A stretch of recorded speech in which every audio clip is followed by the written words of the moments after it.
Hi, this is Doug Cameron and this is the Eco Safe Spaces blog. I'm doing a little self video action today, but I wanted to bring you back to this house where we had done this polished concrete floor, and we did choose to do the guard, which is, as the concrete contractor described it, waxing the floor from the inside so that there's no top coat or anything of that sort, but essentially a finish is burnished into the concrete on the final go around of all the equipment. So essentially there's a 7-step process, as I mentioned in some of the earlier blog posts of this home.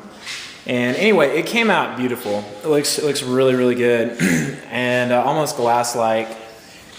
You do have to be prepared for some modeling and some variation within the floor. As you can see right here, we have two different slabs that came together. This was an addition, I believe, over here.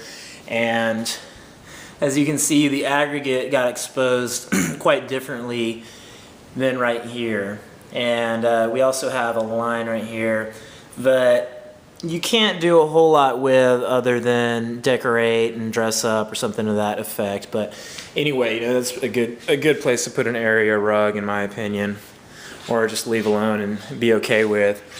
As you can see as well, some of the squares from the vinyl tile that were down, the adhesive essentially sinks into the concrete pretty darn deeply, so some of that is never going to be able to come out, and you just have to be able to live with that, and that has to be okay with you if you're into a finish like this.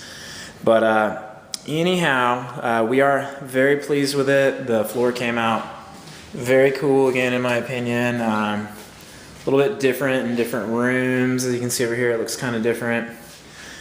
And something else I wanted to show was, if you end up with some big old chunks or divots in your floor, there's some different stuff that you can do. What we chose to do here was not do anything till the finished product was intact in terms of the polishing. And then we used something that I've actually been using on my art projects lately, a 2-part resin. And it actually holds up really nicely. You really don't even see it. And because the floors are already so shiny, this resin is pretty glossy. There's not too much of a difference here. You can see slightly more ambered than the rest of the floor, but not too much. And there was a rather large divot right here previously, and as you can see now, it's completely smooth. So how I did that was taped off all the edges, and then I poured the resin in there. Made sure I didn't pour too much, and if I did, after it's set up just for a minute or two, I came back around and slid a piece of paper, like a magazine cover, over the top of it, just to lightly trowel it, and then remove the excess, which ended up on the tape.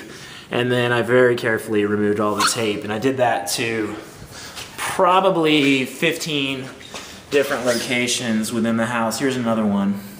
Basically just wanted to eliminate any areas where somebody could hurt themselves with their toe or something like that. And I think it just came out great. So very happy to share, and if you're interested in doing a polished concrete floor like this, feel free to give us a call and ask us any questions or shoot us an email. And thank you very much for joining us. Adios, amigos.